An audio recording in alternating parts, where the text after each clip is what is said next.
Maestro Francisco Javier Valdés de Anda, también por el tiempo exacto que ocupó de hasta 30 minutos y por sus referencias al marco genérico de la acción de inconstitucionalidad, la necesidad institucional que existía en el momento para contar con esta nueva legitimación, así como ese fortalecimiento de la justicia constitucional, y en donde también nuevamente entran los tratados internacionales y no queda solamente en manos del Procurador General de la República. Sí queda claro que tardó prácticamente 3 años, toda una legislatura, para aprobar una reforma de esta naturaleza. Yo creo que hay que perseverar en muchos de los casos. Esta es la ocasión, incluso con actividades académicas también, y a lo mejor el mensaje es directo.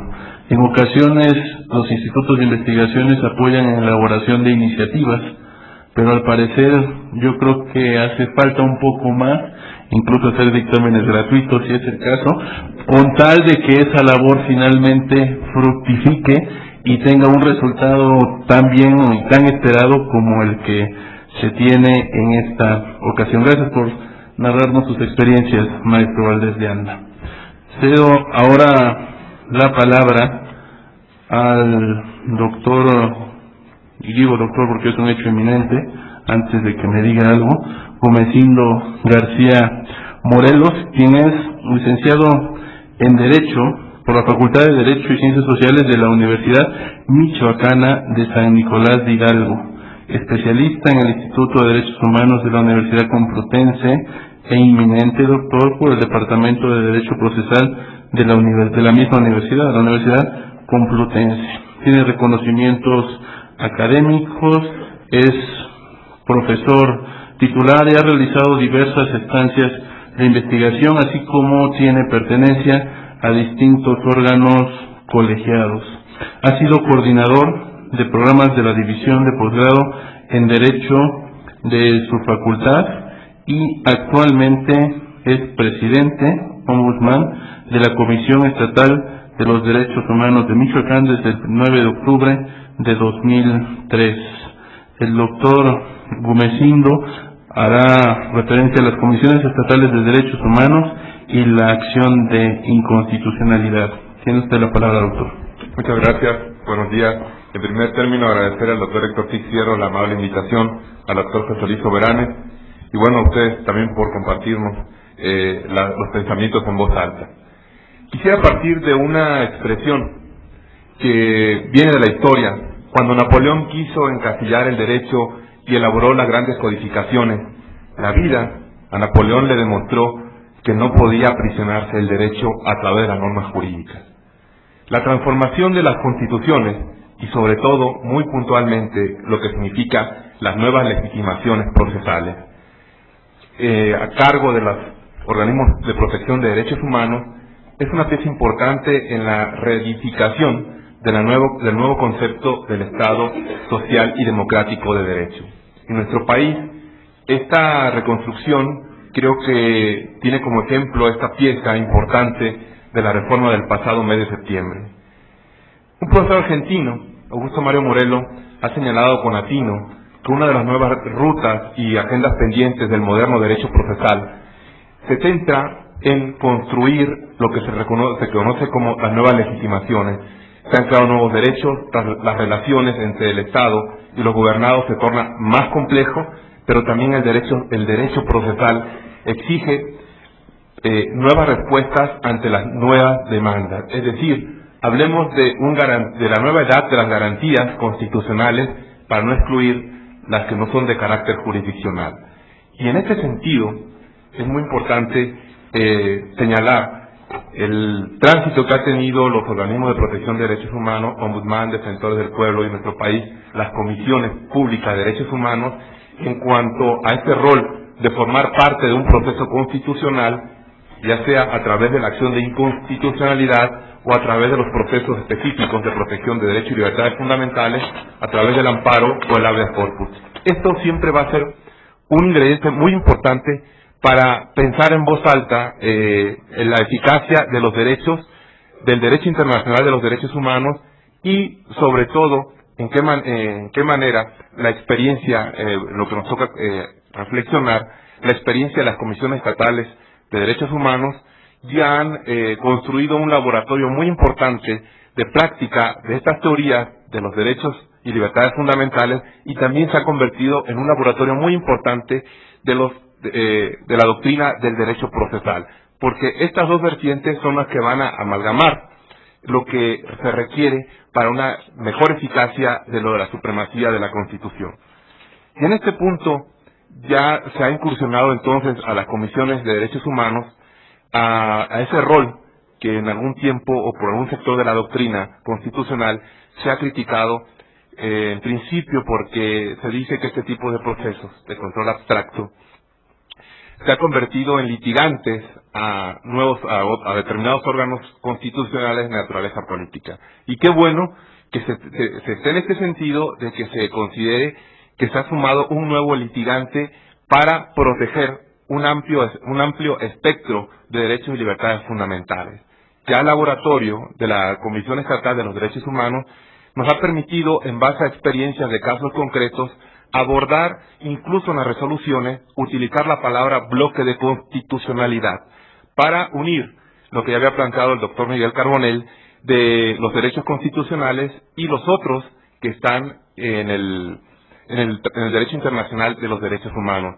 Incluso es muy importante señalar en esta experiencia que en la integración del expediente, en muchas ocasiones, atendiendo a la gravedad de los asuntos, hemos apostado este arsenal, tanto constitucional como de los tratados internacionales, a esas respuestas inmediatas que requiere el consumidor del servicio de justicia, que son las medidas cautelares, el equivalente a la suspensión del acto reclamado. Y como anunciamos, un laboratorio que ha sido fructífero porque hemos tenido oportunidad de llevar a colación el tema de la anticipación de la tutela. Por ejemplo, la dignidad humana de los reclusos en las prisiones, y hemos hecho consideraciones desde el derecho internacional de los derechos humanos, de las reglas para el tratamiento de las personas privadas de libertad de Naciones Unidas. Por supuesto, los preámbulos de los documentos internacionales son una orientación muy importante. Y pudiéramos encontrar algunas lagunas en la Constitución, pero quiero traer la cita del extinto profesor argentino, don Germán Vidal Campos, que decía que hay que saber escuchar los silencios elocuentes que tiene la Constitución. Esa cirugía, a través de la hermenéutica que tenemos que realizar cotidianamente, hay que hacerlo para también ubicar esos silencios que la Constitución tiene elocuentemente y podría ser un punto de partida los derechos implícitos. Por supuesto, el operador jurídico, el operador constitucional, tuviera más a modo si están expresamente, pero si no, hay que hacer uso de los diversos métodos de interpretación. Incluso, un profesor del Instituto de Investigaciones Jurídicas, Jorge Ulises Carmona, ha hablado de una figura de la jurisprudencia universal. Hemos tenido oportunidad también, en esta experiencia de las comisiones estatales, de citar jurisprudencia de tribunales continentales, como la Corte Interamericana o el Tribunal Europeo de Derechos Humanos, porque creo que la concepción, las reflexiones sobre el tema en comento no tienen fronteras, y precisamente el concepto de soberanía se ha reformulado en base a la protección internacional de los derechos y las libertades fundamentales. En este sentido, hemos puesto énfasis en casos prácticos, incluso podemos decir que tenemos ya precedentes que nos van a servir de orientación para cuando llegado sea el momento de interponer una acción de inconstitucionalidad, pues nos orientemos por esta gama de precedentes que ya tenemos, las diversas categorías, los diversos hechos, y que por supuesto hemos encontrado que en muchas ocasiones la vulneración de los derechos y libertades fundamentales proviene de la aplicación de una norma jurídica. La experiencia en el tema de los reglamentos administrativos, hemos realizado un control constitucional disfrazado. Hemos declarado inconstitucional reglamentos que exceden por los cabildos municipales, por ejemplo, el tema de la libertad de comercio, la libertad de competencia económica, se ven mermados por una invasión de exceso reglamentario. Y no utilizamos la palabra, por supuesto, es inconstitucional. Lo que nosotros formulamos en las consideraciones de nuestra resolución es de que viola derechos y libertades fundamentales. Con esa fórmula hemos realizado el enjuiciamiento no jurisdiccional de la aplicación de reglamentos administrativos en varios municipios. Los más relevantes que podríamos mencionar así en general, por ejemplo, el municipio de Apatzingán, sobre un tema de la industria de la masa y de la tortilla, y en el mismo tema en un municipio de Quiroga, Michoacán. Y por supuesto se ponían en juego uno de los más preciados valores que señalan los preámbulos de los documentos internacionales y de las constituciones que se han sumado a tener esta antesala importante y como es la libertad personal. En ese sentido, yo creo que la dirección también de la experiencia legislativa del moderno derecho procesal que va cimentando a nivel estatal, vale la pena señalar las experiencias más importantes, como es el caso de Coahuila y de Tlaxcala, y aquí el doctor César Astudillo ya ha hecho un importante estudio sobre estas entidades y sobre esos modelos que están en construcción. Y por ejemplo, en Coahuila, que la Comisión Estatal de los Derechos Humanos tiene facultades para interponer acción de inconstitucionalidad ante un órgano de control judicial local, o el caso de Tlaxcala. Coahuila ya tiene dos experiencias, dos casos de que ha presentado acción de inconstitucionalidad ante el órgano de control local. Esta experiencia consideramos que es muy importante. Ese otro rol que también se mencionó, el tema de una acción pública de inconstitucionalidad, todavía queda pendiente, pero ¿cuál ha sido, digamos, el paliativo? Yo creo que un avance importante es las acciones de inconstitucionalidad y esta legitimación que se otorga a las comisiones de derechos humanos. En Coahuila, por ejemplo, en base al derecho de petición, los ciudadanos pueden pedirle a la comisión que interponga la acción de inconstitucionalidad. Hay muchos marcos jurídicos estatales donde las comisiones no tienen esta articulación, pero podría ser una fórmula inmediata, pues instar a la población, a los colegios de abogados, a las barras, a las facultades de derecho, a las escuelas de derecho y a asociaciones civiles, a que si consideran que hay una afectación en alguna norma jurídica, en este caso una ley de un Estado, bueno, ellos también se conviertan en esa vigilancia compartida para la supremacía de la Constitución y verdaderamente entablar un diálogo constitucional de carácter social con la población en general. Yo creo que esta puede ser una fórmula muy importante. Y bueno, en esta primera experiencia ya de una comisión estatal que ya ha acudido a interponer una acción de inconstitucionalidad ante la Suprema Corte, queremos decir que estamos pendientes en el Estado de Michoacán de la elaboración de esta ley sobre justicia penal para menores. Incluso es muy importante señalar este método para resolución de casos que también va a podría ser motivo de un concepto de invalidez en una posible demanda, el tema de la proporcionalidad. Y es muy interesante señalarlo porque, aunque no se ha dicho expresamente, sí quiero abordarlo.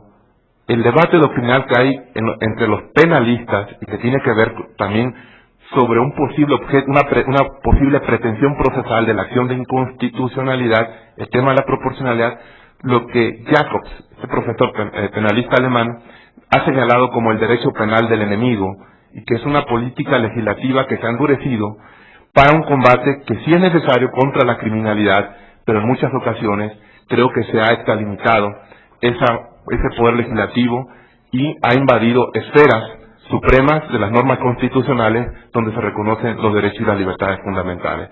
Por eso ahí también será importante ya la experiencia que hemos tenido de utilizar el tema de la proporcionalidad de los derechos. Hubo un caso, una cuestión fáctica, donde una menor iba a ingresar a visitar a sus padres en un centro penitenciario en el Estado de Michoacán y se sometió a una intervención corporal irracional, por supuesto desproporcionada. Incluso señalar, en la revisión, hubo una penetración por dedo en su vagina. O sea, imagínense, lo que le estaban buscando era droga. ¿Cuáles fueron los derechos fundamentales que nosotros consideramos que habían sido violados? Tema de presunción de inocencia, los derechos del niño, El tema de las garantías procesales tenía que ver ahí, por supuesto, y el método, este método importante de la proporcionalidad. Bueno, la autoridad trató de justificar que buscaban, por supuesto, una justificación a todas luces improcedente, y también la utilización entonces de la proporcionalidad en lo que los órganos del Estado, para salvaguardar la seguridad, traspasan entonces esas fronteras de las libertades fundamentales y sobre todo el tema tan sagrado como lo constituye la dignidad humana. Ahí utilizamos, por supuesto, precedentes judiciales de la Corte Europea de Derechos Humanos, inclusive la interpretación de tratados internacionales. Ya mencionaba el doctor Carbonell, no todos los derechos están reconocidos en nuestro ordenamiento constitucional. La Corte, en este sentido, dio un paso, creo, no muy fuerte, en un amparo en revisión en materia penal y estableció que la presunción de inocencia se encuentra de manera implícita en el artículo 16 y 19 constitucional. Hay que recordar que hubiera sido propicio en ese caso empezar a construir una doctrina judicial desde la Corte para ya tener el precedente de lo que es el bloque de constitucionalidad. No se dio afortunadamente, pero es un caso de derechos procesales que no están en el contenido constitucional, pero que son importantes resguardar ante los casos que se puedan plantear en los litigios constitucionales. Fue el artículo 8 de la Convención Americana sobre Derechos Humanos y el 14 en el Pacto Internacional de Derechos Civiles y Políticos, que los dos hablan de las garantías judiciales, en otro sentido las garantías procesales, o lo que también se conoce en la tradición anglosajona como el debido proceso legal. Y bajo estos parámetros normativos, doctrinales y de jurisprudencia comparada, resolvimos el caso, por supuesto, en el sentido de una violación flagrante de los derechos fundamentales de una menor. Logramos, afortunadamente, que se iniciara averiguación previa contra esos funcionarios y el director de la cárcel, por supuesto, también fue destituido. Pero estas experiencias, reitero, nos van a permitir conducirnos en una posible acción de inconstitucionalidad. Incluso, no quiero parar ahí de lo que tenemos ya dispuestos a plantear en un futuro. Otro caso de una menor que fue discriminada en una escuela pública en silla de ruedas, el tema que implica aquí las acciones positivas. Una menor con discapacidad física, pero no tenía problemas mentales, fue como oyente a una escuela para niños normales y los profesores consideraban que se perdía el tiempo con ella porque no podía escribir rápido, pero esto lo hacían los padres como parte de una formación complementaria de su formación. Ella iba a una escuela especial. El asunto llega a nuestras manos y también tuvimos oportunidad de hacer consideraciones desde los derechos sociales, económicos y culturales que muchas veces se han sometido a un debate, creo, que no tiene razón de ser, de una divisibilidad de los derechos. Estos deben ser derechos también realizables y, por supuesto, el tema de que el Estado, en base a los compromisos internacionales, debe crear espacios de acceso, de integración, para que esa persona no sufra una discriminación por las barreras arquitectónicas y, por supuesto, por las barreras humanas que plantean las propias personas. Pero también apuntamos mucho a darle una respuesta a esta niña desde una medida cautelar, pero una medida cautelar que fue argumentada en consideraciones tanto de la Constitución mexicana como del derecho internacional de los derechos humanos y, por supuesto, cimentada en una plataforma que constituye la esencia de todas las prerrogativas y libertades humanas, que es la dignidad. Y esta cuestión, por supuesto, puede permitir a las comisiones estatales apuntar planteamientos de la proporcionalidad de las normas legislativas en temas de derechos sociales, económicos y culturales que desafortunadamente se han ido relegando por políticas a veces que menosprecian estos tipos de derechos, pero que podemos apuntalar desde una acción de inconstitucionalidad para recordar a las autoridades y al propio legislador cuál debe ser el sentido de su norma jurídica. Hay una experiencia interesante de la Corte Constitucional de Sudáfrica en el tema de una ley sobre vivienda y que empleó el método de proporcionalidad para ver si el legislador estaba sentando bases legales suficientes, de acuerdo a los parámetros normativos, en este caso podríamos decir del bloque de constitucionalidad, para determinar si estaban tomando las medidas necesarias. Es cierto, la Constitución tiene bases y principios que dejan abierto a una configuración legal del legislador, pero esos conceptos jurídicos indeterminados van a ser interesantes. ¿Cómo los podemos nosotros construir en los conceptos de invalidez de nuestras demandas? Sí va a ser importante, creo que esta convivencia social constitucional que se pueda hacer a través de esta nueva experiencia constitucional va a permitir proteger grupos vulnerables, las minorías, en varios sentidos. Yo creo que además podemos pedir, cuando ubiquemos alguna norma jurídica que se encuentra en dudosa interpretación, que se condicione su sentido, que se condicione su expresión del ordenamiento fundamental. Y la experiencia, en este caso también, volviendo un poco al ámbito local, ojalá que también pudiera ampliarse los parámetros de control de constitucionalidad, porque no se imaginan la cantidad de reglamentos administrativos que hemos encontrado en los municipios que violan derechos y libertades fundamentales. Es cierto, como lo señalaba el profesor Jesús González Pérez, la administración pública se ha incrementado y ha incrementado también su área de intervención y ha incrementado la afectación a las esferas constitucionales de los ciudadanos. Por lo tanto, la ley no debe considerarse como un ámbito de impunidad donde el legislador, bajo el fundamento de soberanía, que son cuestiones totalmente superadas, pueda transgredir certeramente estos espacios. Por otra parte, en la experiencia local, por ejemplo Tlaxcala, Coahuila, sobre todo Coahuila, se permite impugnar no solamente las leyes, sino los decretos, las circulares. También las circulares forman parte de un parámetro de control, de normas que pueden ser enjuiciadas. Basta ver, por ejemplo, la amplitud que maneja la procedibilidad del proceso de amparo en el artículo 114 del ordenamiento en comento, la fracción primera de la procedencia del amparo contra leyes hace una expresión de un elenco más amplio y no solamente entender en el sentido estricto ley. Va ley, tratados internacionales, reglamentos, decretos, circulares y finaliza la fracción primera o cualquier disposición de observancia general. Hemos encontrado también circulares que limitan el acceso a la salud, a la prestación de este servicio social y ponen en peligro el derecho a la vida, el derecho a la integridad física y por supuesto por condiciones de su enfermedad se convierten en sujetos de discriminación. Todo esto, por supuesto, nos lleva a ampliar el espectro de impugnación de las normas jurídicas que en otros países de América Latina y bueno, ya en algunos estados de nuestro país ya se tiene la experiencia positiva para que se pueda caminar con toda la fuerza necesaria. Y, por ejemplo, hay otra situación que también quiero hablar de un caso concreto, es sobre un arraigo. Es cierto, quiero expresar cuál sería la posición de un titular de una Comisión de Derechos Humanos respecto al artículo 102 constitucional, apartado B.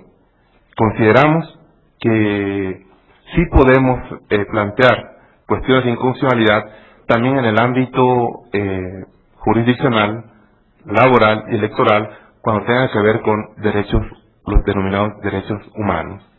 Miren, una experiencia que tuvimos que tenía que ver con una resolución jurisdiccional, se tomó una queja no directamente contra una decisión jurisdiccional, sino contra la ejecución que correspondía a la autoridad administrativa. Fue el primer caso de arraigo penal en el estado de Michoacán, antes de que el Pleno de la Suprema Corte declarara inconstitucional el arraigo como consecuencia de un planteamiento que se hizo respecto al Código Procesal Penal del estado de Chihuahua. Unos policías estaban siendo investigados por el homicidio de un presidente municipal. Eran 11 personas arraigadas en una casa de seguridad, llamada casa de seguridad. Y los familiares se presentan con nosotros, plantean la queja y nosotros realizamos una inspección ocular para ver las condiciones en que se encontraban las personas arraigadas. Por supuesto, ya teníamos nosotros la argumentación para declarar, no en el expediente, pero sí públicamente, que la ley nos permite, que el arraigo como medida precautoria, en este caso naturaleza penal, era contraria a la Constitución, porque era muy puntual el ordenamiento fundamental en señalar cuáles son los únicos casos en los que se puede restringir la libertad personal, y en ninguno de ellos estaba colocado el tema del arraigo. Llegamos, hicimos la inspección, realizamos el desahogo de testimonios de los arraigados, y por supuesto esa noche emitimos una medida cautelar, también con fundamento en los tratados internacionales en materia de derechos y libertades fundamentales. La cuestión es, ¿cómo dividir esa frágil frontera de lo que puede ser lo jurisdiccional y donde lo jurisdiccional incursiona en lo administrativo?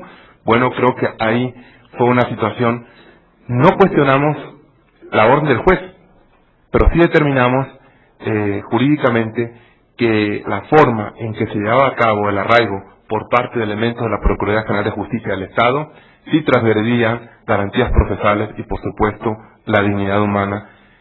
Les cuento, emitimos la medida cautelar y durante esa noche la Procuraduría levantó el arraigo de 7 policías. 4 fueron procesados y nosotros ya anticipábamos que iban a quedar absueltos por la situación que encontramos y los informes que había rendido la Procuraduría, y meses después, a través de amparos, lograron la libertad. Creo que va a ser muy valioso que podamos ver en esta óptica, por supuesto muy importante, un parámetro doctrinal de control, lo que es el debido proceso legal o las diversas denominaciones que tiene dentro del elenco flamante de lo que son las garantías procesales. Y ese replanteo que nos va a permitir entonces decirle al legislador, decirle a la Corte, que el legislador no ha actuado constitucionalmente. Y bien podríamos obtener diversos tipos de sentencia sobre una situación para no crear un vacío legal cuando se pueda salvar que se origina en una norma que transgrede, por supuesto, los espacios de las libertades humanas.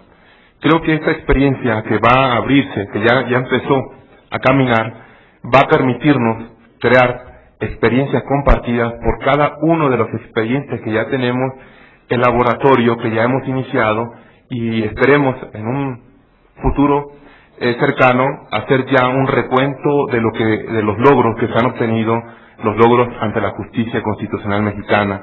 Y yo considero que podemos lograr muchas cuestiones, y ya dentro de la Federación Mexicana de Organismos Públicos de Derechos Humanos, que alberga a la Comisión Nacional y a los organismos de las entidades federativas, vamos a compartir estas experiencias, y que seguramente nos van a llevar a pronunciamientos y a elaborar acciones de inconstitucionalidad de manera grupal para tener un beneficio mejor colectivo, y sobre todo la interpretación que se puede hacer del ordenamiento constitucional.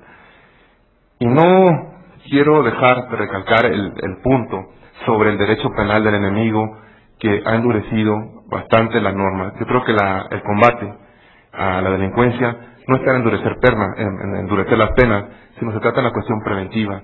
Yo creo que tanto las cuestiones procesales de aumentar penas y el tema de la proporcionalidad también va a ser una cuestión recurrente. Podríamos decir, como señalaba Piero Calamandrei, si hablamos de la teoría de la acción, podríamos pensar que hay tantas respuestas como ese cuento famoso de las 1001 noches.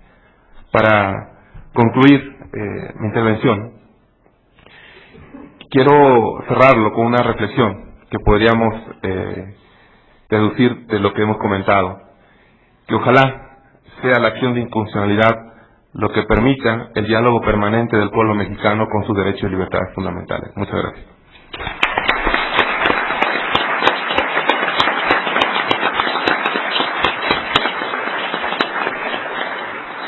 Gracias, doctor Gomesindo García, por su charla llena de experiencias de la práctica diaria y que nos ha guiado en diversos temas muy interesantes y también preocupantes.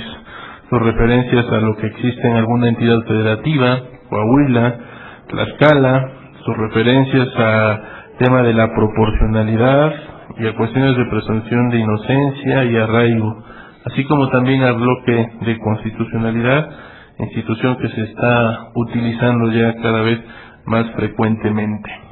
Sí quisiera yo nada más señalar una reflexión en relación con lo que se dijo del día de ayer de las violaciones indirectas a la Constitución Federal. Obviamente, ha sucedido que en la justicia constitucional local, al momento de plantearse una contradicción entre una ley local contra una constitución local, y no existe el instrumento en la entidad federativa ni el instrumento ni el organismo para resolver esa contradicción, se tiene que acudir a la Suprema Corte de Justicia de la Nación.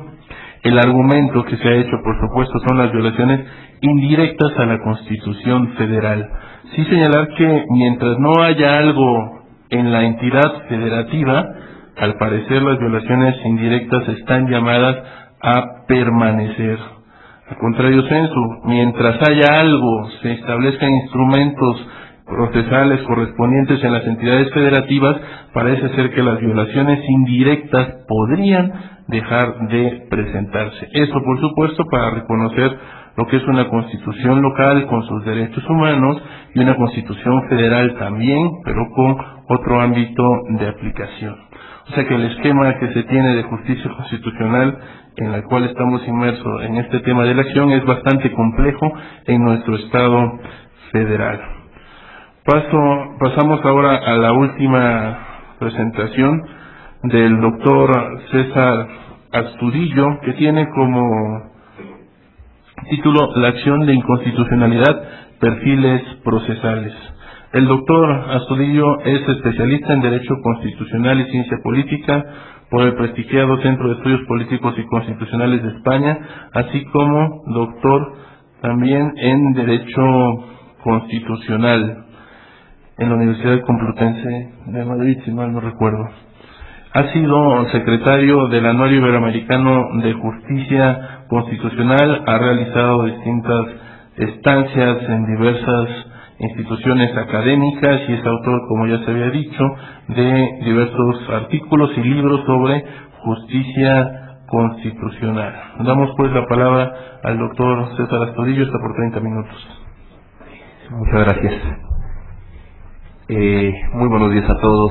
En primer lugar, quiero agradecer la presentación del doctor Corso y agradecer también a las instituciones organizadoras, a la Comisión Nacional de Derechos Humanos, a su presidente, el doctor José Luis Soberanes, y al director de nuestra casa académica, el doctor Héctor Fierro, así como a Miguel Carbonell también por la idea de organizar este evento. De las participaciones que han habido el día de ayer y las que me precedieron, bueno, han obligado, digamos así, a modificar el esquema original de mi intervención. En ese sentido, bueno, voy a omitir el tratamiento de algunas cuestiones y voy a centrarme en otras que sí considero importantes para seguir en la discusión de esta importante reforma. En primer lugar, quisiera hacer una reflexión en torno a los objetivos de la reforma. En la exposición de motivos de la iniciativa de reforma, destacan, digamos así, tres ideas en torno a por qué era necesario otorgar esta iniciativa tanto a la Comisión Nacional de Derechos Humanos como a las comisiones estatales. La primera de ellas señala que fue con el objeto de modificar el momento en que el órgano de justicia constitucional debe afrontar las vulneraciones a derechos fundamentales. En segundo lugar, la iniciativa de reforma tuvo como objetivo enriquecer la añeja legitimación subjetiva en la tutela de los derechos fundamentales con una legitimación específica de carácter objetivo. En tercer lugar, modular los efectos restringidos del amparo en la tutela de los derechos fundamentales. A estas tres, digamos, ideas básicas que se encuentran por debajo de la iniciativa de reforma, que ahora es ya Constitución, yo añadiría un objetivo más, que podemos decir que, sintéticamente hablando, la reforma intenta reforzar los bienes jurídicos, objeto de tutela dentro de los procesos constitucionales, competencia de la Suprema Corte. En especial, pues la legitimación procesal a las comisiones implica una tutela objetiva del derecho con prioridad en aquella porción que se refiere a los derechos fundamentales constitucionalmente garantizados. Y quiero hacer un comentario muy breve en torno a cada uno de estos objetivos. En torno al primero, modificar el momento en que el órgano de justicia constitucional afronta las vulneraciones a derechos fundamentales. Yo creo que aquí no puede hablarse de que con la introducción de la acción de inconstitucionalidad se genera un control a priori. El control abstracto de la constitucionalidad es un control también a posteriori que se da en el momento en que la norma constitucional se publica y entra en vigor. Pero de lo que sí podemos hablar no es entonces de un control a priori, sino únicamente de un control anticipado en virtud de que la impugnación puede darse dentro de los 30 días posteriores a en que la norma fue publicada. En este sentido, es verdad que se anticipan muchos de los efectos que podrían tener las normas que entran en vigor, pero eso no significa que sea un control, digamos, técnicamente a priori. En segundo lugar, enriquecer la añeja legitimación subjetiva que hemos tenido, dada la trascendencia que nuestro sistema constitucional tiene el amparo. En este sentido, yo sí quisiera destacar que esta situación debe vincularse con lo que yo llamaba, que es la modificación del bien jurídico objeto de tutela constitucional. En ese sentido, por ejemplo, si en el amparo se mantiene la función clásica de los derechos fundamentales como derechos subjetivos, es decir, se mantiene su función jurídica negativa, para emplear la denominación de Dieter Green, dentro de la acción de inconstitucionalidad se pretende salvaguardar una función menos explorada, es decir, la función jurídico-positiva de los derechos fundamentales, es decir, su cualidad de principios objetivos. En este sentido, si en la defensa frente a la intervención indebida de la autoridad estatal se encuentra la función clásica de los derechos dentro del amparo, en la defensa de los derechos como principios supremos conductores del orden social y rectores del orden jurídico se encuentra la renovada función de los derechos dentro de la acción de inconstitucionalidad. En este sentido, debemos decir que si dentro del amparo lo que se estima ilegítimo es la debida intervención de un órgano del Estado dentro de la esfera de libertades del ciudadano, en la acción lo que se determina inconstitucional es el establecimiento de determinadas expectativas de política legislativa que resultan contrarias a las directivas de actuación que emanan de los derechos fundamentales entendidos como deberes de actuación positiva. El tercer objetivo, como yo destacaba, era modular los efectos restringidos del amparo. Bueno, esto es más sencillo de explicar en virtud de que, como sabemos, en el amparo, digamos, ha regido lo que tradicionalmente conocemos como la fórmula Otero, es decir, los efectos restringidos, y lógicamente la acción de inconstitucionalidad, al ser un mecanismo de tutela objetiva de la Constitución, bueno, tiene unos efectos más amplios que, digamos, explayan al conjunto de los ciudadanos. Eso en primer lugar. En segundo lugar, aparte de los objetivos de la reforma, quisiera referirme a sus influencias. Al analizar la iniciativa de reforma, realmente no encontré algún elemento que pudiera a mí decirme de dónde, por ejemplo, pudo haberse tomado la idea de establecer esta legitimación de las comisiones de derechos humanos. En este sentido, yo creo que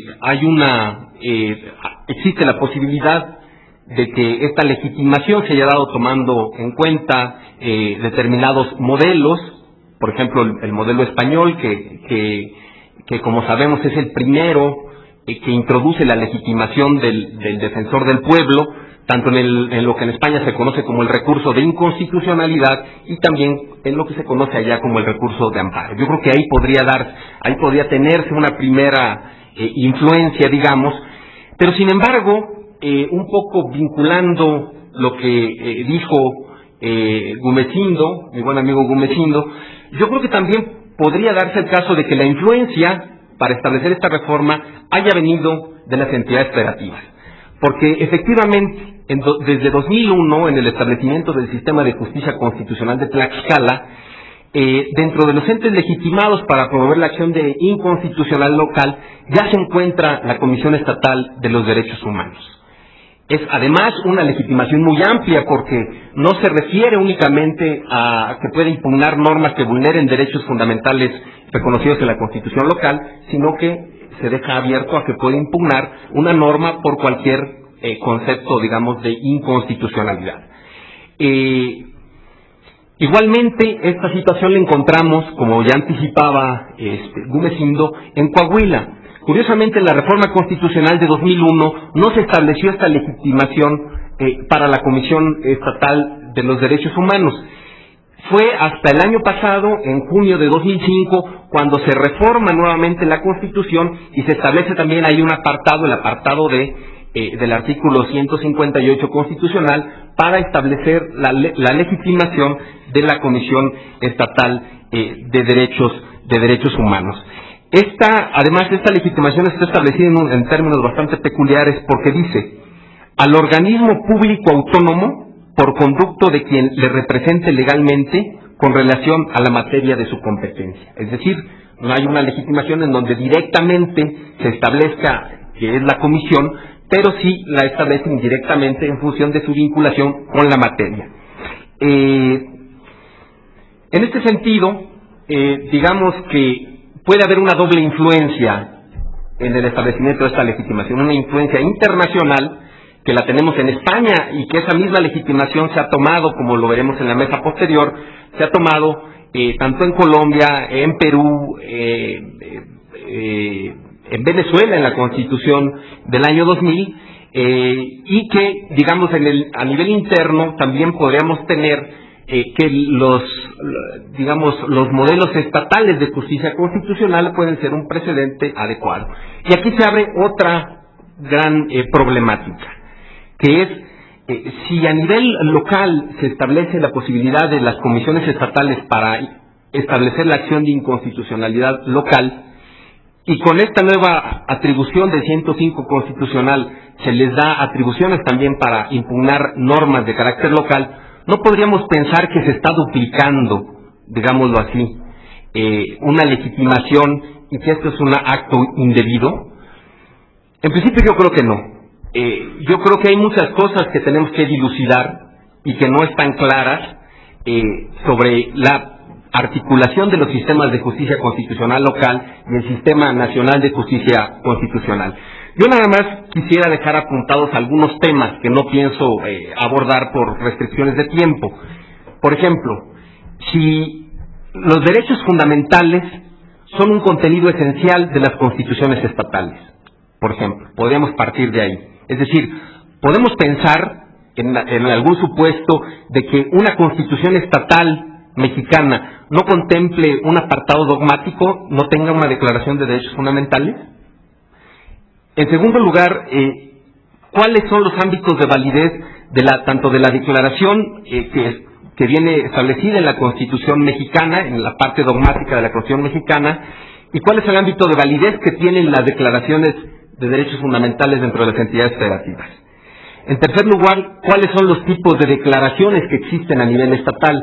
Porque hay algunas que únicamente reenvían a la Declaración de Derechos de la Constitución mexicana, hay otras que, digamos, copian textualmente todos los derechos fundamentales de la Constitución mexicana y los incorporan a la Constitución estatal, y hay un tercer modelo de constituciones estatales que establecen un catálogo más amplio de derechos fundamentales que el que establece la Constitución mexicana. Me refiero, por ser yo creo un caso paradigmático, a la Constitución de Veracruz a partir de la reforma del año 2000.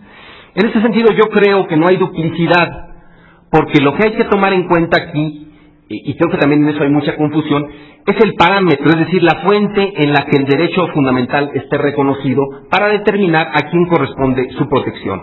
Inclusive se ha dicho que cuando un derecho fundamental establecido en una constitución estatal es mero reflejo, es decir, es la transcripción de un derecho fundamental reconocido en la Constitución mexicana, digamos, se genera una situación en la que no es fácil determinar a quién corresponde su protección, ¿no? Sin embargo, yo creo que no hay tal confusión. Aun cuando haya un derecho textualmente transcrito en la Constitución estatal, la competencia para su garantía corresponde a los órganos estatales allí donde existe un sistema de justicia constitucional exprofeso para este efecto, como decía Edgar. Es decir, una condición inexorable es que existan mecanismos de justicia constitucional local para que pueda protegerse ese derecho. En este sentido, digamos que si hay un derecho en la Constitución mexicana sobre el cual la Suprema Corte de Justicia ya haya establecido jurisprudencia para establecer los márgenes, digamos, de protección, yo creo que los órganos de justicia constitucional local sí se encuentran vinculados a esa interpretación que ha establecido la Corte, pero en tanto un límite a tener en cuenta. Es decir, la interpretación de la Corte sería tomada en cuenta como el canon mínimo de protección y que a nivel local podría, aunque esto sí es también difícil, digamos, en la práctica, podría ampliarse el margen de protección del derecho fundamental. Esa sería, digamos, una solución. Sin embargo, como el tema que me propuse abordar no era el de la articulación de los sistemas, voy a abordar, dentro de los 18 o 19 minutos que me quedan, digamos, este tema en función de cómo viene establecido en la reforma del artículo 105 constitucional. Yo creo que aquí lo primero que debemos de aclarar es qué tipo de proceso constitucional es lo que en México conocemos como acción de inconstitucionalidad. Por cuestiones de formación, he venido sosteniendo últimamente que el proceso constitucional es un proceso de una especificidad propia en función de que tutela el derecho de la Constitución. Digamos que el proceso constitucional como categoría genérica es un proceso con especificidad que se aparta y en mucho de los otros procesos jurisdiccionales que conocemos, especialmente del proceso civil, que ha sido, digamos, el proceso paradigmático en su construcción procesal, e inclusive del proceso administrativo, que es un proceso un poco más cercano, pero que también tiene muchas diferencias con el proceso constitucional. Gran parte de la problemática que hoy tiene el proceso constitucional se debe justamente a una, yo creo que inoportuna incorporación de, digamos, la doctrina italiana a nuestro país. Me explico. La doctrina italiana es la que en primer lugar lleva todas las construcciones procesales de los grandes procesalistas italianos para explicar los nuevos contenciosos que se estaban otorgando a la Corte Constitucional en la Constitución de 1948, ¿no? Gran parte de las categorías entonces del proceso constitucional se empiezan a explicar a través de las categorías procesales establecidas por los procesalistas. Y si no, tomemos en cuenta aquel gran escrito de Piero Calamandrei de la ilegitimidad constitucional de las leyes en el proceso civil, ¿no? En donde establece ya, digamos, una primera traslación de una serie de categorías procesales al proceso constitucional. Entonces, ahí digamos que el proceso constitucional empieza a perder gran parte de sus especificidades. Y yo creo que nos hemos alejado, en sentido contrario, de la doctrina alemana que desde el principio estableció la especificidad del proceso constitucional. Yo nada más quiero recordar aquí, por ejemplo, que cuando el Tribunal Constitucional alemán estableció en un informe de uno de sus jueces más renombrados, el juez Leitholtz, un informe sobre su estatus, se dijo que los procesos constitucionales no configuraban procesos de partes y que su dinámica se encontraba presidida por el principio de oficialidad, pues el juez estaba obligado a buscar la verdad objetiva más allá de la voluntad de las partes. Yo creo que esta es la ruta por la cual debe discurrir la discusión de los procesos constitucionales y diferenciar entre procesos constitucionales de contenido objetivo y procesos constitucionales de contenido subjetivo. Unos que tienden a la protección objetiva del ordenamiento constitucional y otros que tienden a la protección de las expectativas de los derechos fundamentales constitucionalmente reconocidos. Aquí yo nada más quisiera, digamos, en esta exposición previa, determinar cuál es el cambio fundamental del proceso constitucional respecto a otros procesos. Básicamente recae en el papel que tiene el juez constitucional y los poderes instructores del juez constitucional en virtud del principio de oficialidad que rige al proceso constitucional. Aquí nada más quiero, para, digámoslo así, puntualizar que el reforzamiento del principio inquisitivo dentro del proceso constitucional supone que el juez tenga atribuidos suficientes facultades para realizar cuantas gestiones sean necesarias para formarse un criterio sólido en torno a la constitucionalidad o inconstitucionalidad de una norma. En este sentido, cuenta con amplios poderes, en primer lugar, para dirigir, digamos, al proceso como tal, es decir, cuenta con amplios poderes dentro de la dirección del proceso. En segundo lugar, cuenta con amplios poderes en la selección y determinación del material probatorio. En tercer lugar, en la investigación de los hechos materia de litigio. En cuarto lugar, en la valoración libre de las pruebas. En quinto lugar, y aquí es donde me interesa también poner más énfasis, en la determinación del objeto del proceso, del tema decidendum. Y, en sexto lugar, en la determinación del parámetro constitucional. Más que nada me quiero referir a los dos últimos tipos de atribuciones para explicar después, yo creo, la acción de inconstitucionalidad nuestra. El juez constitucional, desde mi punto de vista, tiene amplios poderes para determinar el objeto del proceso, el tema decidendum. Y esa determinación yo creo que permanece abierta hasta en tanto el juez constitucional no la delimite. ¿Por qué? Porque no se encuentra sometido a la determinación del objeto del proceso tal y como las partes se lo proponen.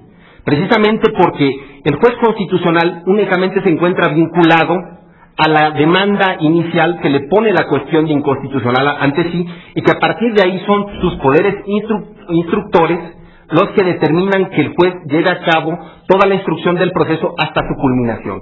Ayer se hablaba, y con razón, de que no procede el desistimiento en la acción de inconstitucionalidad. Y si nos ponemos a pensar por qué no procede, es precisamente porque el proceso constitucional es un proceso de carácter objetivo, que tiende a la tutela de intereses objetivos, promovido también por entes que tienen, digamos, la constitucionalmente asignada la defensa del interés general.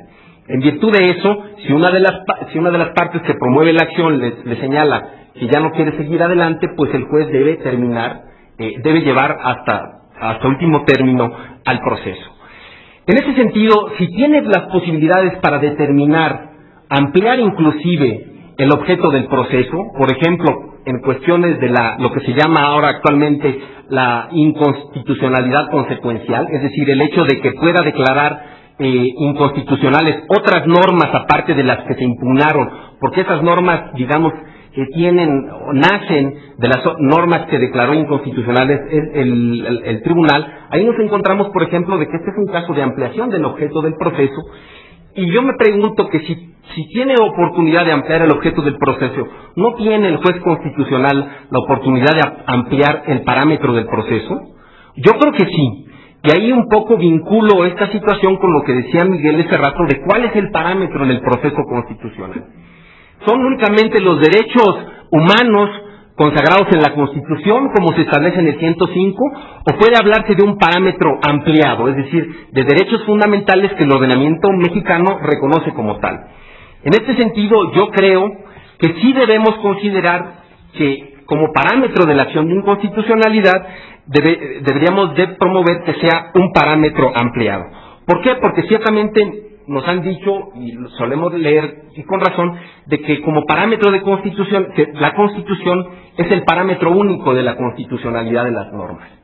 Esta afirmación en principio es válida, pero también hay que tomar en cuenta que existe una serie de disposiciones que mediatizan los principios constitucionales y que deben de considerarse también como parámetro de constitucionalidad. En ese sentido, yo propongo que se establezca, digamos, una estratificación a varios niveles del parámetro de constitucionalidad, que en primer lugar tome en cuenta, digamos,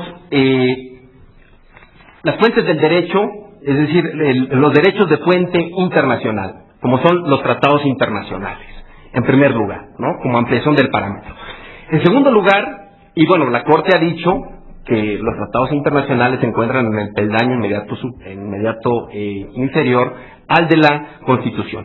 En segundo lugar, como ampliación del parámetro, deben de considerarse los derechos de fuente nacional.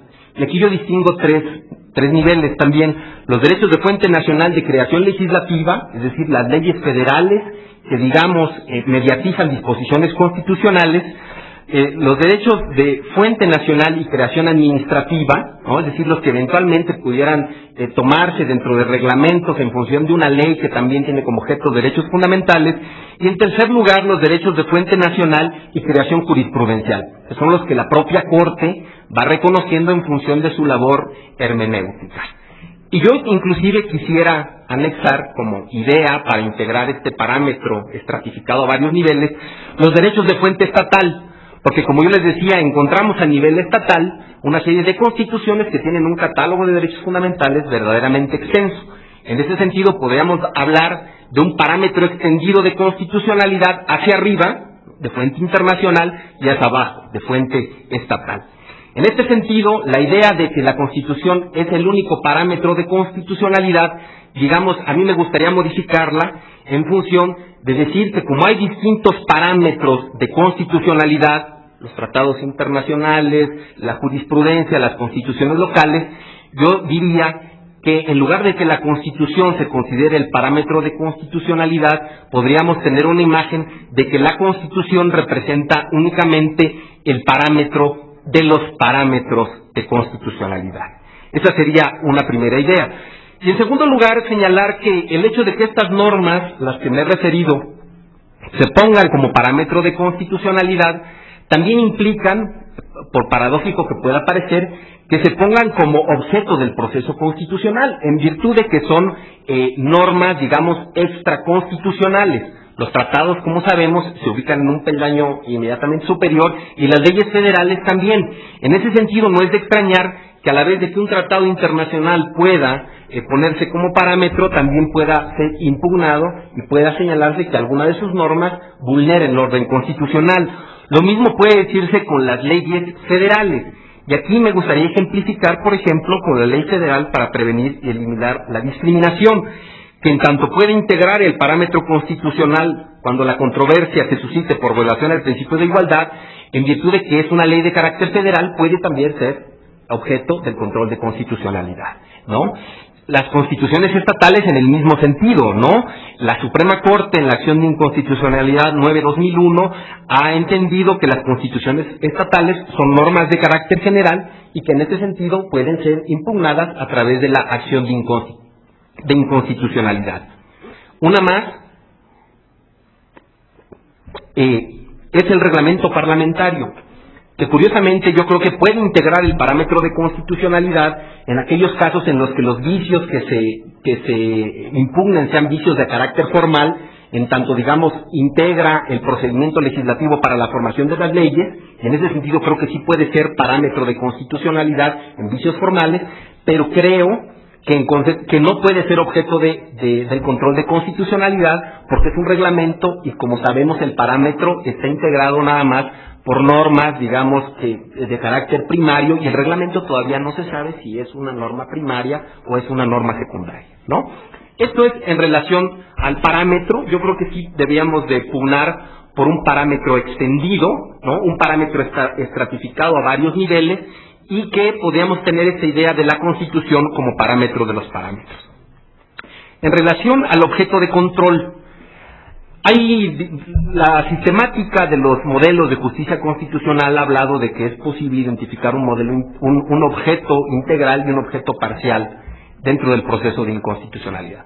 El objeto integral sería aquel en el cual se pueden impugnar no solo las normas primarias, es decir, aquellas de fuente directamente legislativas, que son leyes propiamente dichas, sino una serie de normas de carácter general expedidas por órganos no legislativos, ¿no? Entiendo aquí los reglamentos, por ejemplo, del Poder Ejecutivo, los reglamentos de los gobernadores, los reglamentos que pueden expedir también las autoridades municipales, que ya Gumecindo nos ha dicho que, y es algo en lo que yo también concuerdo, que pueden vulnerar en muchos casos derechos fundamentales, y también, por ejemplo, normas de los órganos constitucionales autónomos, ¿no? Normas reglamentarias, acuerdos generales inclusive de los órganos constitucionales autónomos, que yo creo que también podrían ser objeto del proceso de inconstitucionalidad. Sin embargo, cuando analizamos el artículo 105 nos damos cuenta de que el legislador ha establecido una vinculación entre el tipo de fuente del derecho, entre un tipo particular de fuente del derecho y una legitimación especial, ¿no? Por ejemplo, en función, para seguir con los tratados internacionales, ha vinculado al tratado, digamos, como objeto de control, con la legitimación que se le da a 33% de los senadores y al Procurador General de la República, ¿no? Hay una vinculación, digamos, directa entre un tipo de fuente, que es el tratado, y una legitimación específica. Y así ha ido construyendo cada una de sus legitimaciones. Sin embargo, no siempre ha establecido esta vinculación entre tipo de fuente y tipo de legitimación, sino que en función de lo que aquí nos interesa, establece una vinculación entre una materia específica dentro de un tipo de fuente y una legitimación determinada. Por ejemplo, la ha establecido en materia electoral, señalando que las leyes electorales, que es un tipo de materia dentro de las leyes en general, pueden ser impugnadas por los partidos políticos, y también en función de los derechos fundamentales, que se ha sostenido que en materia de derechos fundamentales la, legitimación pertenece tanto a la Comisión como a la Comisión Nacional como a las comisiones estatales. Entonces, ahí hay una vinculación, digamos, entre una materia dentro de un tipo de fuente determinada y una legitimación específica. En consecuencia, debemos de partir que la legitimación que se otorga a las comisiones de derechos humanos es una legitimación restringida, porque está restringida tanto en la fuente, en virtud de que solo pueden impugnarse para la Comisión Nacional los tratados internacionales, las leyes federales, las leyes locales y las del Distrito Federal, que es solo un tipo de fuente primaria y no todas aquellas que yo comentaba con anterioridad que podrían vulnerar derechos fundamentales. Y a la par de esta restricción hay una segunda restricción por materia, que solo pueden impugnarse en función de que vulneren derechos fundamentales. En este sentido, al igual que en 1994 la Suprema Corte tuvo que establecer un concepto de materia electoral para efecto de la procedencia de las acciones promovidas por los partidos políticos, así la Corte hoy en día tendrá que establecer lo que entiende por derechos humanos consagrados en esta Constitución, como expresamente se dice, para efectos de declarar la procedencia de las impugnaciones de los órganos de las comisiones de derechos humanos. En esa definición yo creo que sí va a quedar claro si la Corte opta por, digamos, un parámetro que establezca esta idea de números clausus de derechos, o un parámetro ampliado en el que establezca un números apertus de derechos fundamentales.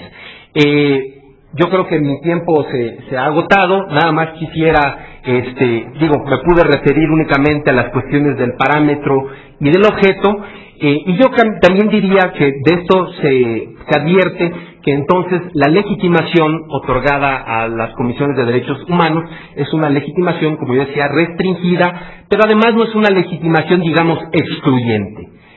Esto quiere decir que no solo las comisiones nacional o estatal de derechos humanos podrán interponer las acciones de inconstitucionalidad por vulneración de derechos fundamentales, ¿no? Es una, digamos, legitimación especializada en derechos fundamentales, pero también el Procurador General de la República, los senadores, los diputados pueden también, impugnar las normas cuando entiendan que vulneran derechos fundamentales, y por lo mismo la legitimación es una legitimación no excluyente, sino acumulativa, ¿no? En función de eso yo creo que puede darse el caso, porque aquí también ya me pasaron una pregunta en ese sentido y aprovecho para responderla de una vez, que la comisión, que una norma puede ser impugnada tanto por la comisión, por una comisión estatal, por la Comisión Nacional y por el Procurador al mismo tiempo. Si hay oportunidad, después intentaré profundizar en esto. Mientras tanto, les agradezco su paciencia. Muchas gracias.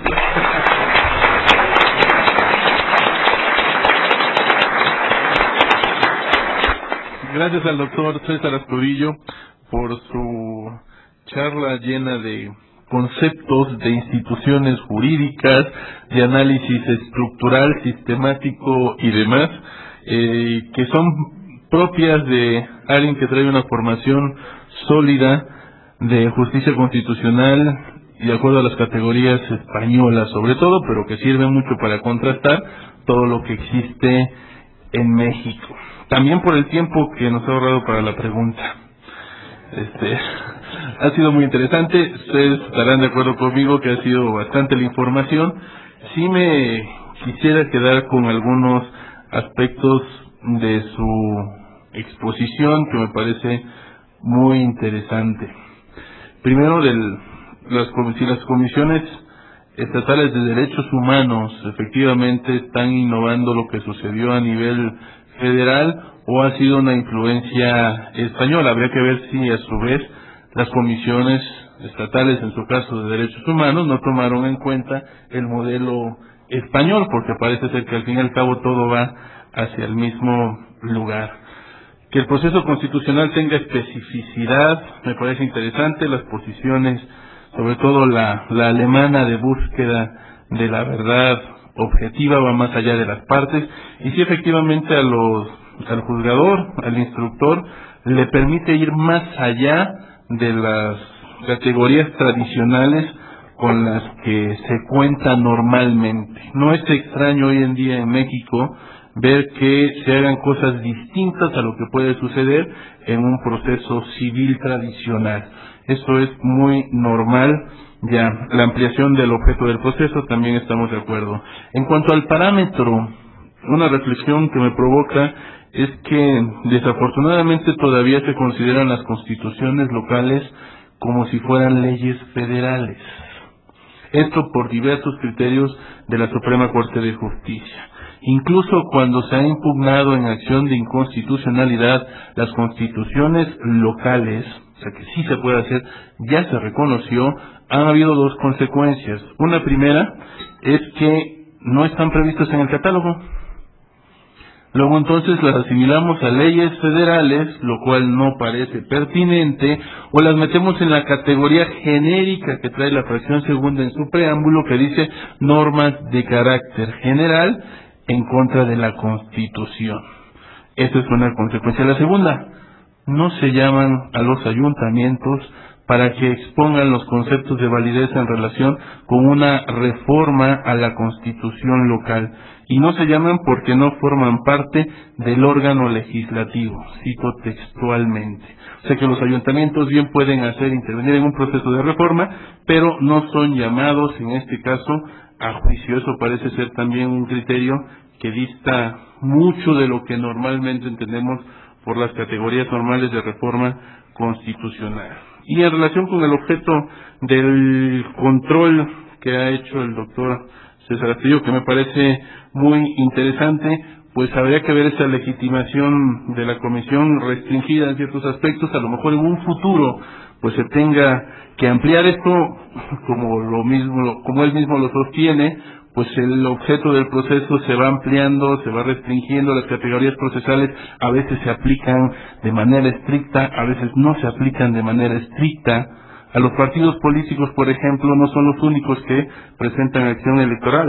El órgano legislativo también puede meterse en leyes electorales. ¿Por qué? Porque un día se planteó y se consideró oportuno que así se hiciera.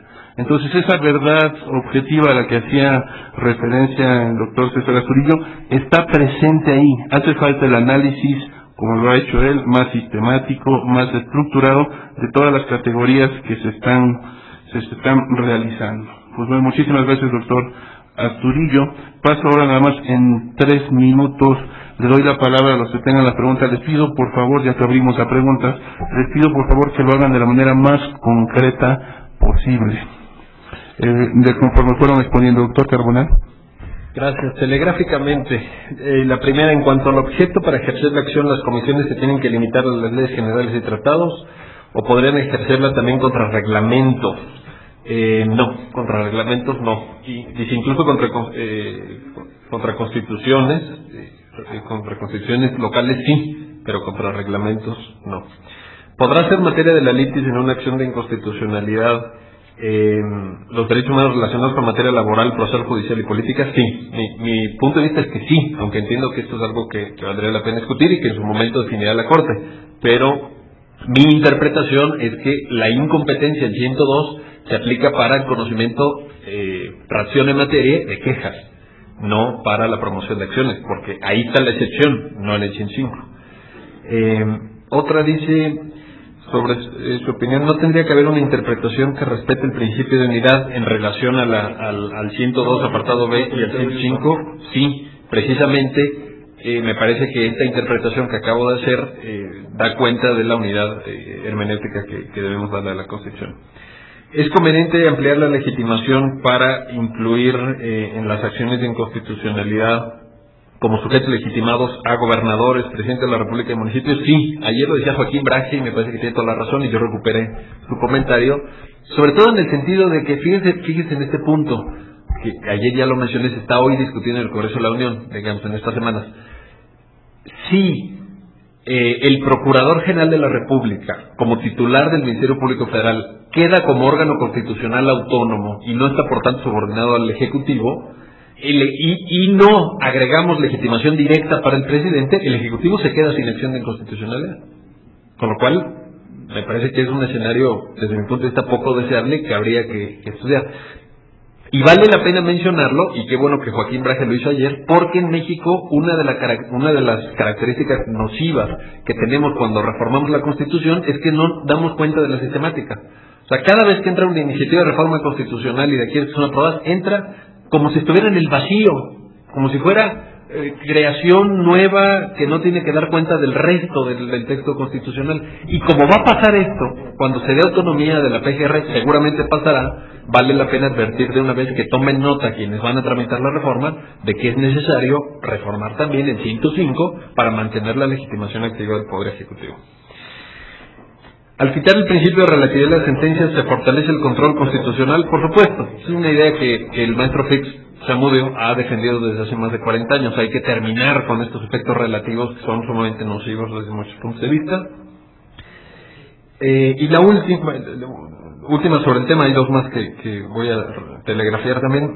Si un tratado internacional contiene más derechos que la Constitución, ¿se considera contraria a esta o debe tener ese tratado una aplicación supraconstitucional por ser más protector de derechos? Bueno, primero, un tratado que vaya más allá de la Constitución en materia de derechos no es inconstitucional, sino que al contrario, está cumpliendo con una exigencia derivada de la propia lógica del sistema de derechos. Cualquier norma inferior que amplíe derechos es tuteladora y es exactamente lo que deben hacer los órganos que la producen.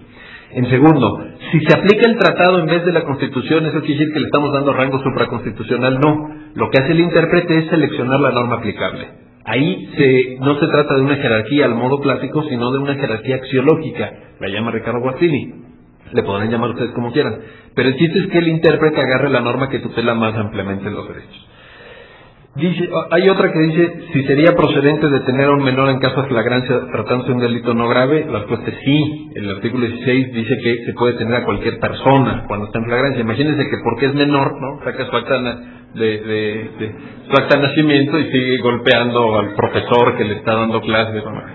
Entonces no, desde luego que no, que se le puede detener. Bueno, y mi opinión sobre la acción de inconstitucionalidad de la así llamada Ley Televisa. Bueno, yo en su momento ya opiné en alguna entrevista con medios de comunicación que había una parte de esta llamada Ley Televisa que me parecía inconstitucional porque privilegiaba intereses económicos por encima de intereses de servicio público, y es mi opinión. Que toda la ley es inconstitucional, no. Hay una pequeñísima parte desde mi punto de vista. Finalmente, si el señor moderador me lo permite, 20 segundos. Hay una cosa que sí le faltó a la reforma y que nadie ha mencionado y no me quiero ir sin mencionarla. Yo en su momento lo discutí con mi buen amigo Francisco Valdés de Anda y no sé en qué momento se cayó la idea, porque yo sí la puse antes de que se presentara o cuando estaba discutiendo la iniciativa. Es que faltó un transitorio. Era central este punto. Faltó un transitorio que dijera que por un espacio de un año las comisiones podrían impugnar la legislación ya existente. Porque sin ese transitorio nos vamos solamente hacia lo que venga. Y lo que venga dará mucho juego, ya está dando para un seminario. Pero era necesario este transitorio para rascarle a lo que ya tenemos, que tenemos enormes problemas y hoy no hay forma, a menos que reformen una ley y con esa excusa agarremos y dijimos, pues como reformar una ley, pues de ahí nos agarramos y nos va la acción. Pero si nos hubieran dado ese transitorio, hoy creo que cualitativamente estaríamos ante un escenario mucho mejor. Gracias. Gracias, profesor Monel. Maestro Valdés de Anda, por favor. Sí, gracias. La pregunta es, ¿cuáles fueron las modificaciones que sufrió la iniciativa de adición a las comisiones de derechos humanos a la legitimación de las acciones de inconstitucionalidad? Bueno, pues fue la adición a la fracción segunda del 105, que precisamente le dota o legitima a la Comisión Nacional de Derechos Humanos y a las estatales y del Distrito Federal para interponer las acciones de inconstitucionalidad. Una pregunta que hice, si los bandos del jefe de gobierno del Distrito Federal se pueden combatir su inconstitucionalidad y quién lo puede impugnar. Bueno, pues aquí sería, obviamente sí se pueden combatir y sería,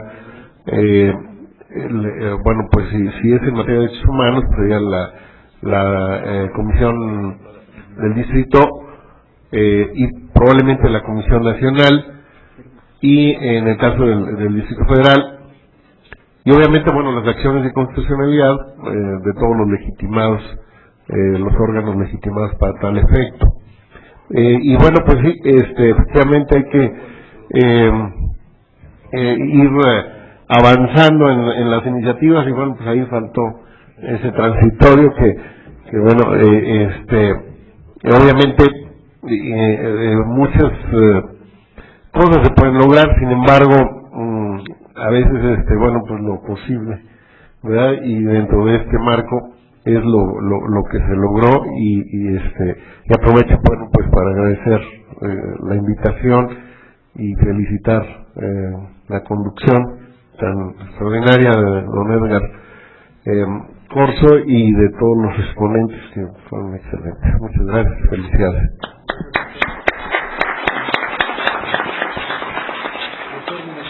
Por favor. Gracias. Hay una pregunta. ¿Será necesario reformar el artículo 105 constitucional para que las comisiones estatales puedan impugnar reglamentos municipales? Bueno, expresamente no está la posibilidad, pero soy de la idea de que las facultades pretorianas que pudiera asumir un órgano jurisdiccional, un órgano de control constitucional, podría dar pie a abrirlo desde la Constitución en un sentido progresista. En este momento, como están los criterios, como está expresamente la norma, no sería posible. Por lo tanto, si se quisiera ampliar este punto, por supuesto que sería mejor la reforma, pero una solución intermedia podría ser que la Corte tenga ese atrevimiento pretoriano y pueda asumir el control de los reglamentos administrativos. En casi todos los países de América Latina donde tienen tribunal constitucional o salas constitucionales, los reglamentos son objeto de control. Y bueno, en nuestro país todavía no tenemos experiencia, pero ojalá que pudiéramos llevarlo a cabo ante la Suprema Corte. Gracias, doctor Gomesindo. Y finalmente al doctor César Astudillo para que termine la respuesta que empezó en su exposición. Muchas gracias. Bueno, nada más para ratificar lo que dice, en caso de que el Procurador General de la República y una o más comisiones de derechos humanos impugnen una misma ley, procesalmente deben acumularse y decidirse en una sola sentencia, o cómo debemos entender que va a resolverse. Efectivamente, yo creo que ahí procede la acumulación de conformidad con el artículo 69 de la ley reglamentaria del artículo 105 constitucional, porque como yo decía, la legitimación de la comisión o las comisiones no es exclusiva, sino que es acumulativa, y que en función de eso dos entes legitimados pueden acudir a denunciar la misma norma, y además sería inclusive en algún momento hasta idóneo, ¿no? Porque ahí la Corte tendría mayores argumentaciones, las argumentaciones de las dos partes en torno a por qué señalan que la norma impugnada es inconstitucional, es decir, tendría un mayor margen referencial dentro de las argumentaciones que se le planteen. Es todo. Muchas gracias. Gracias. Solo adicionar que curiosamente la ley reglamentaria del 105 permite la acumulación en acciones y no la permite en controversias constitucionales. Parece ser que es otra característica más de ser un proceso abstracto u objetivo, como dice el doctor César Astudillo. Bueno, pues yo les agradezco su presencia aquí. Les ruego, por favor, estirar las piernas y si es posible desde su lugar. Pido una disculpa a la mesa 3 y a los ponentes por este retraso de 40 minutos y continuamos con este seminario. Muchas gracias.